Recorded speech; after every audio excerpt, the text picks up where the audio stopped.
Hello everyone, it's a wet and miserable Monday in Cairns.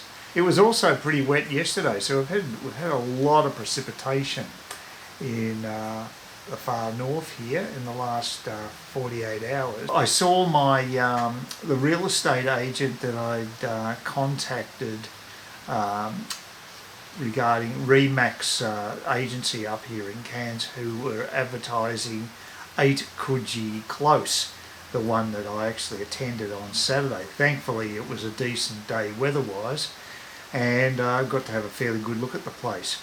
Now I have discovered, since actually chatting to the principal of that particular agency here in Cairns, that it was a bit of a rush job getting the inspection arranged, because the owners are covering their bets by also putting in a potential lease agreement to rent the place out if they can't sell it. Now I got in quite early, and it appears I'm the only one that's making an offer at this stage, and I've had to increase my offer by a few thousand, and they've reduced their offer by their asking price by at least the same amount. So it looks as though we're getting closer to an agreed amount. I'm a little nervous about it because unlike most people who are my age, 66 years of age, not in the peak of health, not on my deathbed yet, but not on the peak of health, but I'm taking on a big project. And another weird thing is, maybe I'm a contrarian by nature, but I find it quite exciting. I'm actually looking forward to the fact that I've got a fair bit of work to do. I've got a garden to basically resurrect, and there's a lot of renovation inside the place. It's a matter of getting the dollars together to be able to do it. I mean, there's been nothing worse than buying a place like this without having some level of finance behind you to pay for a sprucing up. And I would envisage this is going to take multiple amounts of tens of thousands of dollars. It's quite a bit of work to involve. The kitchen's rather ordinary. The stove, I think, needs replacing. The kitchen's shape is okay. The living space is okay, and some people like the brick, the concrete brick effect, which is sort of like raw thing. It's made out of concrete bricks, big ones, and you can see the how it's stacked inside. And I've spoken to a couple of people just recently who quite like that idea. To me, it looks half finished. Now that's my own little thing, but obviously that's not necessarily the consensus amongst people, so everyone's different. Well, what I thought I'd do today is, people say, I met a couple there that actually, and hello to Joanne, thank you very much for your message, I appreciated that, because I met Joanne, and I think it's Alex as her partner, and they were looking for a place, and happened to mention that they'd been watching this channel, so I really appreciate that. And they seem like nice people, and good luck to them in their search. But there is a lack of property on the market, and I think maybe I've snuck in a little early here, and it might be just a little crack open that these people want to sell this place ASAP. And they're not really getting huge rental income from it, considering what they could get, in my opinion. But well, because it's just not spruced up enough. It needs basic work. And in the current state it's in, it's just not going to get the potential that it could achieve. Now, I'm happy to take time to bring it up to scratch. I'm really looking forward to a bit of gardening, because I've been stuck in a flat for now about 2 decades. I've been in a flat, 15 years, I don't want to exaggerate, but about 15 years I've been living in flats. And it'd be nice to actually have a house and some land for a change. But what I'm going to do today is, I did a little bit of research, and I'm going to go through a checklist for purchases of properties. There's so many things to think about, and I'll put a list up on screen as well for you.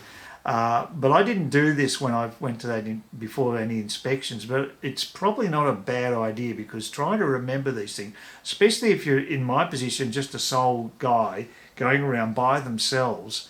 If you're in a couple situation, you can basically share the load when it comes to questions. But there's a number of basic questions you need to look at, and there's a checklist that is useful when checking out a house to see whether it's suitable. So look, I'll just go through here put my unfashionable glasses on. These are just really basic ones. I'll go into more nitty-gritty after the first 10 here, but here's 10 things to look for when buying a house. Number one, consider where you really want to live. Now, I mean, that sounds blindingly obvious, but yes, you do want to know what sort of a suburb you want to be in, what an area you want to be in with facilities, and just the visual aspect of it, and the logistics of an area is obviously very important. We'll get more into that nitty-gritty as we go on. Is the house close to important facilities? Yes, well, you know, in my case, it's vitally important because I don't have a car, and there is a small shopping centre down from Coogee Close where it looks as though I'm going to be living, and it would be about a 10-minute walk. The big shops, I would have to get a bus, but at least there is a bus service, and it runs every half hour during the week and on an hourly basis on weekends. And it takes you to Smithfield, which is quite a big shopping centre. It's a hub for all the beaches basically. So it's got a big Woolworths, it's got a big Coles, it's got Kmart, it's got all those shops. And does the house have the right number of rooms to suit your needs? Again, this is counterintuitive what I'm doing. This is a 4-bedroom house for a single guy who's 66 years of age. Now that really doesn't compute. Mind you, there's only one really decent bedroom in this particular place that I'm looking at. The master bedroom is a reasonable size. I wouldn't even say it's big, it's just reasonable. The other 3 look like cells because they're exactly the same dimensions when I get it. I'm going to be getting the schematic for the actual the diagrams of the layout of the place, the blueprints of it later today apparently. That's what the agent told me. But they are really small rooms, and I think the only way I can make them look better, there's two options I've got. I can get the internal wall pulled down. If it's a non-bearing wall, if it's a non-structural wall, then you can do that sort of thing.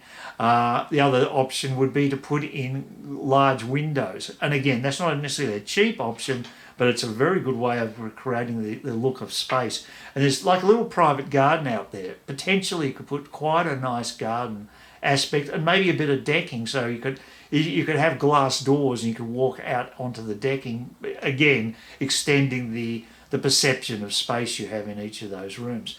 Just a couple of ideas that came to my head anyway.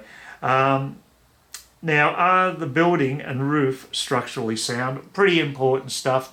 Now, I don't know if you saw any of my other videos, but if you saw the one where I went to Yorkie's Knob, one thing I couldn't believe is the guttering looked crap. And I've got bad eyesight, such bad eyesight that I fell arse over tip when I tripped on a step.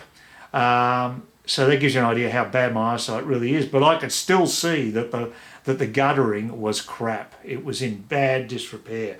And, you know, you've just got to do your basics. It's not glamorous. It's a job, really. You should treat it like a task when you're looking for a place. It is fun.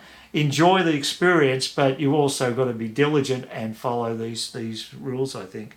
Now, what are the neighbourhood noise levels like? Again, in both these cases, there were dogs. In the Yorkie's Knob place, it was actually next door, which is really bad. When I went to Coogee Close, it was a couple of doors down, and only when I'd walked past anyway. And just dogs do that. They act like guard dogs. I understand that in suburbia, it's a security thing, and they don't necessarily bark if they don't have someone wandering around. They're not used to, so that's fine. So it didn't seem to be excessive in Coogee anyway. It seemed like a very quiet area. Does the house have good natural light? Yes, and another very important question, and one that came up with a place, I think it's called Mia Street, which is right near Cook Highway. It abuts Cook Highway, and the thing that concerned me about that place is it's virtually all building. It's all house and no land. So you know, given that, and it's bunched up against neighbours, yeah, it could really cut back on the natural life. I would have had to have inspected that place to make sure it was okay. So it is an issue. It depends how dense the places are packed. Does the house have adequate power? Well, that one I don't think is a real issue. I mean, I've never come across a place where you, unless you're running a business and you've got machinery and what have you, these major wattage or whatever, amps or whatever the measurements are for power resources, I don't think it's going to be an issue. So I wouldn't be totally concerned with that. I mean, they obviously would have had to provide enough power for a 4-bedroom house, and I generally don't use aircon, so I don't think I'm going to have any issues. Is there any sign of termite activity? Yeah, that's a big one up here. This is a tropical area, and I think you'd be mad not to have a building and pest inspection, especially with a house. Not so bad with an apartment, because the body corporate handles a lot of stuff there. But in the case of a house, I think you're crazy not to. And I looked up how much it would cost, and Lynette kindly told me who she used, and they for a 4-bedroom house it ended up being about $450, and it's money well spent. They say the range is normally $500 to $700, but it sounds like she's got a pretty good one there. So $450 for a 4-bedroom house. It's pretty reasonable for the peace of mind. And if it doesn't pass that inspection, then you've got a chance to negotiate down the asking price on the property. So it gives you a little bit more wiggle room there and power to negotiate. Now, are there any planned developments nearby? Again, that's why you've got to use a conveyancer or a solicitor to make sure that there's no encumbrances upon the property that prevents you from, say, putting up some sort of a structure or making renovations or whatever, which would be a pain in the ass. Again, highly unlikely that's going to be an issue. I'm going with a well-established conveyancer, and I feel comfortable that they will be doing crossing the T's and dotting the I's as far as that's concerned. Is the garden suitable? Yeah, very good question. Initially, you would say no in my case. Again, 66-year-old, not exactly Mr. Iron Man, but it's got a huge garden. It's an 800 square metre lot. It's huge, it's big. It's twice as big as some of the places I've looked at, which would be very low maintenance. The major issue I have with the garden as is it's mainly grass, and it doesn't look that attractive either. I would substitute that for putting in brick pathways, maybe even a fountain in the centre. I'd like to have a fountain with running water, a little bit of a mini waterfall would be just wonderful. That may not be practical. If I can't do that, then what I'll be doing is I'll be using maybe sleepers or whatever to designate mulched areas where I'll have native flora, not fauna, well I'll get the fauna anyway, they'll probably wander in, but the flora. So I'd basically build up some garden beds and make it look attractive with, say, some pathways, done with bricks and what have you. Do a whole design. That could cost a bit, but I think it'd be worthwhile, and because it's got a great veranda and there's a lot. It'd just be wonderful to have something really nice to stare out at. So yeah, it depends on your needs. A small garden or no garden might suit you. But I've been in a flat. I've got a balcony there, which is quite nice. But because it doesn't get that much sun, you can't grow veggies. You really can't. It's hard to grow most plants. I'm fed up with that. Now I'll be able to actually there's a veggie patch at the place I've bought, and it's in total disrepair or neglect, and it's going to need a bit of TLC. Preparation, to say, do you have a sufficient deposit saved? I've got the cash to pay the deposit right now. That's not an issue. So I'm prepared. It's in my bank account and I'm ready to go as far as that's concerned. Have you researched suburbs and properties? Yeah, fair enough. You need to check out the place that you want to live at. I've stayed at Trinity Beach. I love Trinity Beach, but then I discovered Coogee Beach late last year and I instantly fell in love with it. And I figure I'm getting a bargain here in that I'm getting two beaches for the price of one, because where I am in Coogee Beach, it would be about a 15 to 20 minute walk to get to Trinity Beach. And it's a pleasant walk. It's in quiet streets and it's just a nice part of the world to be in. So I think it's great, and I'm very happy with that area. I'm older. I'm not after nightlife. I do like the fact that there is the Trinity Beach Tavern, and I'd be happy to go there because They have happy hours, and you can sit and have a beer and look out at the ocean. It's wonderful. It's one story up, so it's great. So it suits my lifestyle where I am now. Have you budgeted for repayments, including a buffer in case interest rates should rise? Yeah, looks like interest rates will be flat for 2 or 3 years according to the RBA, but the RBA aren't run by geniuses, so I wouldn't necessarily trust these bureaucrats to know what's going on. I think they've allowed these prices to go up. I'm pissed off with them no end, and they've basically distorted the economy. I haven't got much regard for them. I'm quite cynical about a lot of institutions in our society these days, including the RBA and politicians as well. So, yeah, if interest rates should stay relatively low, but there's nothing guaranteed in this life, I'll assure you of that. I've got a very small loan because I don't have much of an income. I'm amazed they gave me any money at all, but I've got more than sufficient money coming to me, and I'll be selling shares to knock that down anyway, to get it even more manageable. So it's not going to be a big deal for me. It's going to be around, currently if I go the full max, I'm looking at $80 a week in repayment, extra cost for repayments. And I can handle that, but I'd rather not have it, so we'll see how I go.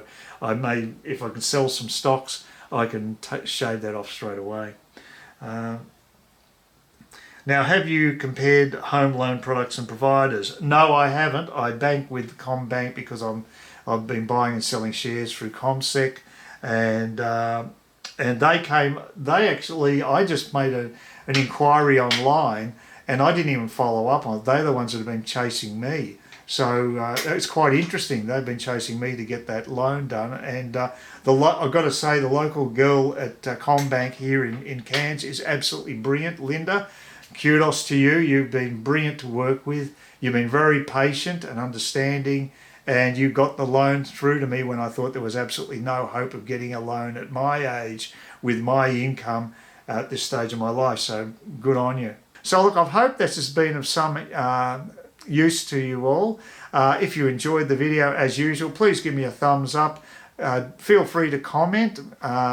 The people commented about the fact that this same place that I was buying was actually advertised for rental, and I appreciate that. And please consider subscribing to my channel. I'd appreciate that too. Anyway, that's enough from me today, and I'll keep you appraised of how everything's going. I'm just waiting for a reply from the offer I put in today. Hopefully I'll hear something today, and hopefully the finance will get the all clear tomorrow. Fingers crossed very tightly. See you later.